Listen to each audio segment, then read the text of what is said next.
Olá! Hoje a gente vai mergulhar num concurso que deu o que falar recentemente. O de procurador jurídico lá da Prefeitura de Jarinu, em São Paulo. As provas aconteceram agora, né? Então é um ótimo momento para a gente investigar o que está rolando. Isso mesmo, um concurso bem comentado. Nosso plano aqui é entender o cenário completo, sabe?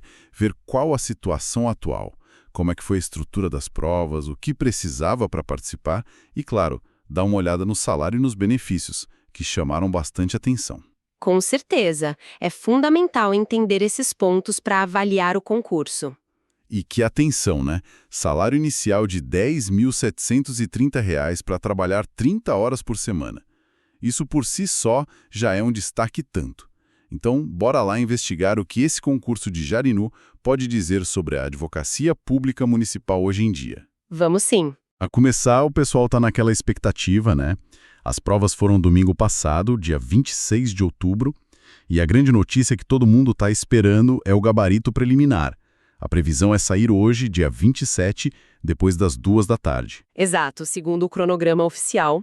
É um momento de ansiedade para quem fez a prova. E vale lembrar, quem organizou foi o Instituto Mais. O cargo procurador jurídico, com uma vaga imediata e também cadastro reserva. Esse cadastro reserva sempre gera uma expectativa extra, né? Pode ter mais gente chamada depois. Sim, é uma possibilidade importante a se considerar na validade do concurso. Mas voltando aos atrativos, porque assim, eles definem muito interesse, né? O salário de R$ 10.730 é o grande chamariz, claro. Mas tem mais coisa. Auxílio alimentação ou cesta básica, auxílio transporte e essas 30 horas semanais. Nossa, parece até bom demais para a advocacia, né? É bem forte. O salário é competitivo, sim, para um município. Aí você soma a estabilidade, que é um clássico do serviço público, e essas 30 horas que, pelo menos no papel, sugerem um equilíbrio melhor de vida. Isso pode até, dependendo das regras da OAB e do estatuto local, permitir outras atividades, como advogar em causas que não conflitem com o município, né? Essa soma toda que faz a concorrência para esses cargos ser altíssima. Entendi. Mas aí fica aquela pulga atrás da orelha. 30 horas semanais para dar conta da complexidade que deve ser uma procuradoria municipal. Será que na prática o volume de trabalho não acaba sendo bem maior? É uma pergunta muito pertinente, sim. Uma coisa é a carga horária oficial, outra é a realidade das demandas urgentes, o volume de processos. Mas olha, mesmo que a carga real acabe sendo maior, ter essas 30 horas no papel e esse salário inicial continua sendo um diferencial enorme se a gente comparar com outras carreiras ou início na advocacia privada. Faz sentido. Bom, e para quem encarou essa briga, o que era preciso ter? Quais foram os requisitos básicos para entrar na disputa? Olha, os requisitos foram bem diretos, o padrão para esse tipo de cargo na advocacia pública. Precisava ter o diploma de direito, claro, reconhecido pelo MEC, e o registro ativo na OAB. Sem isso, nem pensar. Formação em Direito e carteira da OAB. O básico para poder representar o município. Então, o diferencial não estava aí, né? Estava mais na forma de selecionar os candidatos. Exatamente. Com requisitos assim padronizados, todo o foco vai para o processo seletivo. É ali que a coisa aperta, que se tenta ver quem realmente tem as competências e o conhecimento para assumir a função. Então, vamos entrar nessa parte. Como é que Jarino montou essa seleção? Começou com a prova objetiva, imagino. Sim, a primeira etapa foi a prova objetiva. Ela avalia tanto para eliminar quanto para classificar, naquele formato de múltipla escolha. Mas o conteúdo, nossa, era bem extenso, exigia uma preparação muito sólida mesmo. E o que caiu nessa prova? Teve algum ponto que chamou mais atenção na distribuição das questões? Olhando a estrutura, a gente vê uma base importante de língua portuguesa, com 5 questões, que é essencial para a clareza na atuação, né? E também 5 questões de legislação municipal, super importante para quem vai atuar ali no dia a dia da prefeitura. Certo. E na parte de conhecimentos jurídicos mesmo, onde o peso foi maior? Aí o foco foi claro no núcleo do direito público. Foram 6 questões de administrativo, 6 de constitucional e mais 6 de tributário. São áreas-chave para um procurador municipal. O esperado, né? Sim, mas não parou por aí. Tinha também direito civil com 5 questões, processo civil com mais 5, que são ferramentas do dia a dia, né? E ainda cobraram áreas mais específicas, mas super relevantes para o município. Previdenciário com 4, ambiental com 4 e um bloco de trabalho e processo do trabalho também com 4 questões.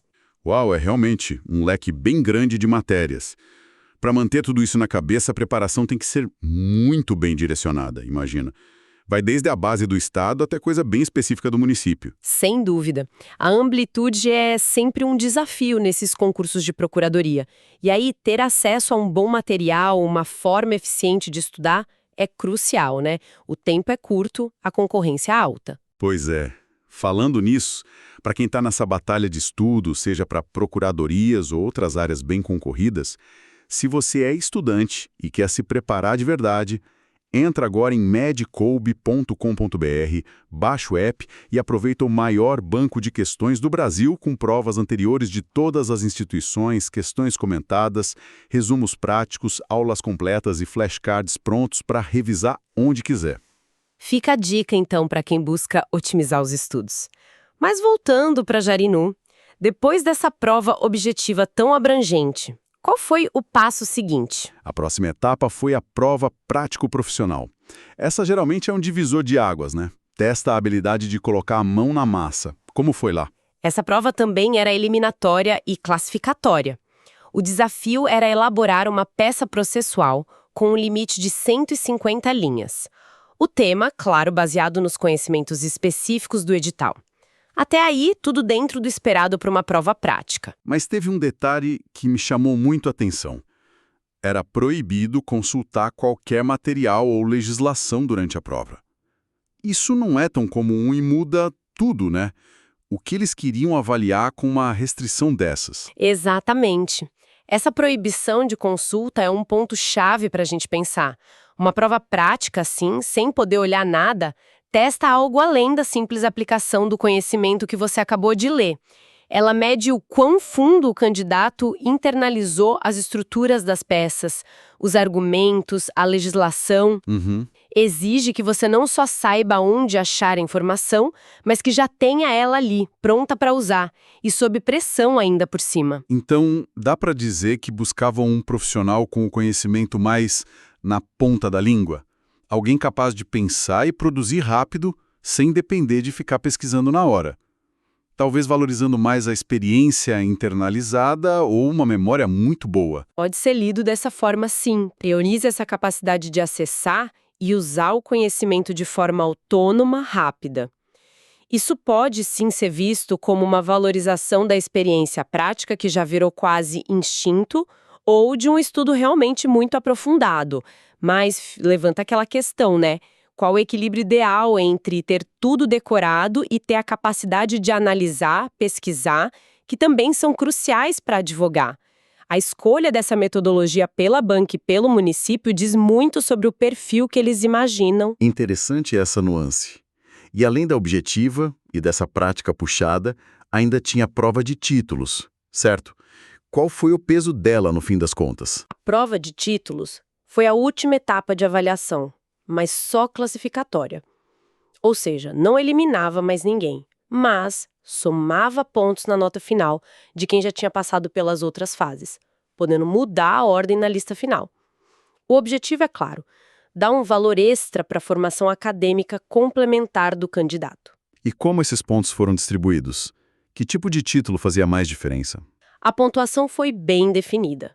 Quem tinha doutorado na área jurídica ou correlata, claro, reconhecido pelo MEC, ganhava 2,5 pontos. O mestrado, nas mesmas condições, valia 1,5 ponto.